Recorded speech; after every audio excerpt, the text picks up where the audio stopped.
The San Diego Padres held spring training in Yuma for 25 years, from 1969 through 1993.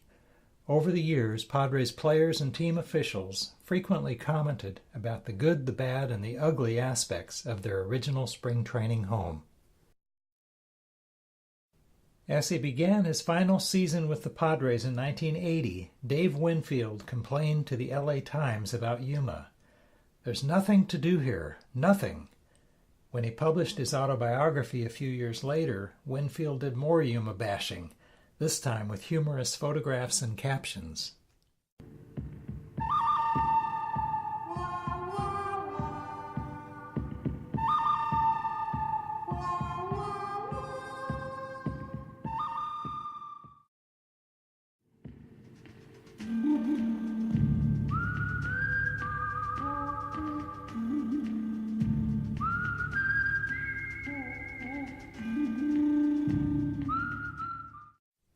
Jim Bouton's infamous baseball book Ball 4 includes an account of his 1969 Seattle Pilots team playing the Padres in Yuma.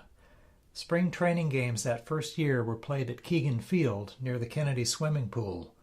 Padres players dressed and showered in the Kennedy locker rooms. The following anecdote from Ball 4 tells what it was like for the visiting players. Would you believe that we were playing a ball game in Yuma, the winter home, as they say, of the San Diego Padres, which is a place you pass through on the way to someplace else, a place that doesn't even have a visiting clubhouse, so that we had to dress on the back of an equipment truck, and in the middle of a game, before about 12 people, one of them yelled at us, "Ya bums, ya!" I mean, would you believe it? Yuma isn't close to anything, except Cactus. I tell people to get here, drive to the first cactus and turn left. Or right. Yuma, 1983. Our lodging was a Motel 6, had a black and white TV. Towels were so small they wouldn't fit around your waist. Air conditioning was a westerly breeze through the window. Most of us stayed at the Stardust. The name was the only thing impressive about that place. The mattresses had lumps. The town of Yuma is a lot like Walla Walla. I was there to play baseball, so I didn't really care that there wasn't much else to do.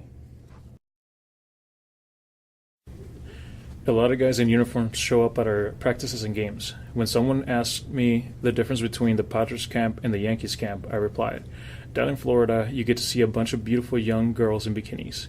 Out here, we get to see jarheads." Perhaps because their spring training facility in Yuma, Arizona is too relaxed and too close to San Diego, this organization traditionally has the slowest starts in baseball.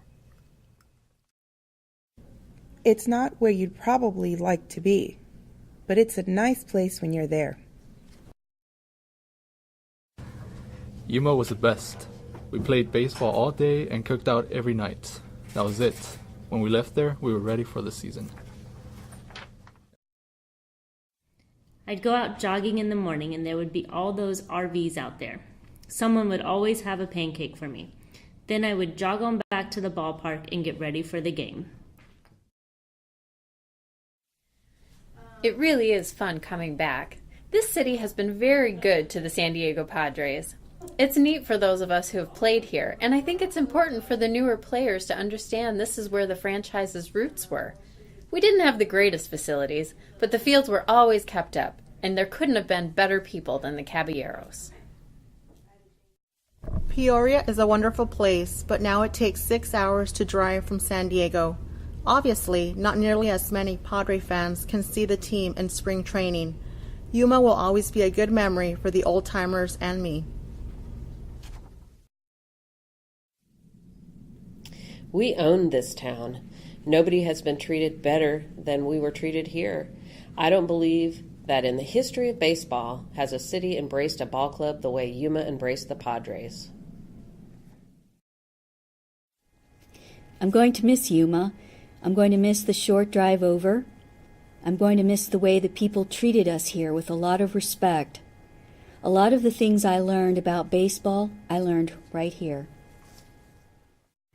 After Ray Kroc died in 1984, Joan Kroc continued on as team owner until 1990.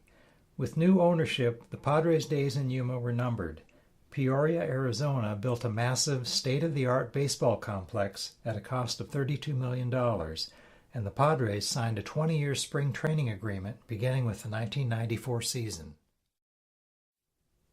The Ray Kroc baseball complex is still maintained, but it is a much quieter place today than during the Padres' years. From 2000 to 2011, first the Bullfrogs and then the Scorpions minor league teams struggled to draw fans to summer baseball games at the Ray Kroc complex. So in 2015, the city of Yuma made the difficult decision to convert the primary field at the Kroc complex from baseball to soccer.